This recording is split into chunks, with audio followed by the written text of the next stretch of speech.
سنسی من.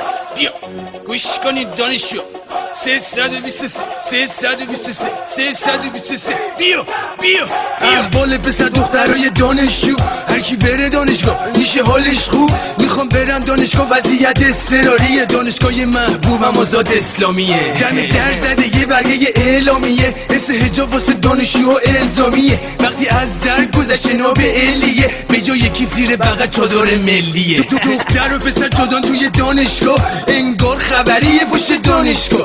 همه پیش هم این کارو چیه؟ باعث معذرت بقیه شطرنجیه. آرشگاه دخترها توی دستشویی، میز توالتشم سنگ دستشویی. تو دلبری چون قرمز لبات، برو پاک کن چون گیر میده الان. بعد کلاس همه پشت دیوارن، همه تو کفن کف سیگارن.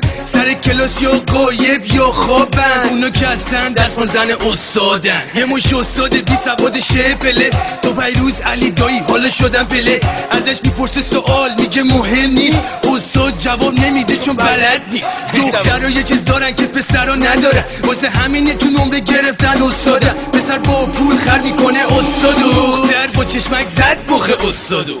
اشغال ماست خونه مجردی، خونه مختلط اسمش مجردی. توی خوابگاه آموزش بار زدن، دو سه تا نشه باز در حال تل زدن. همه مست دست و پا بالا، خونه دانشجویی حال به خدا. اگه ترمادول باشه پسر چی میشه؟ بدون خلاف شب صبح نمیشه.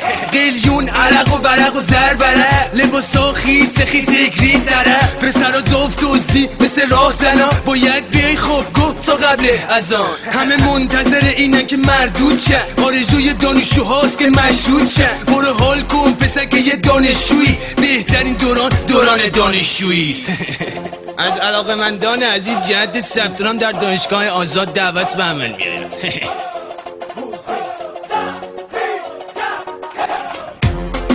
دخترها پسرها، دانشگاه آزاد اسلامی بهترین جا برای اشغاله. هر کی دوست داره بیاد. شاهی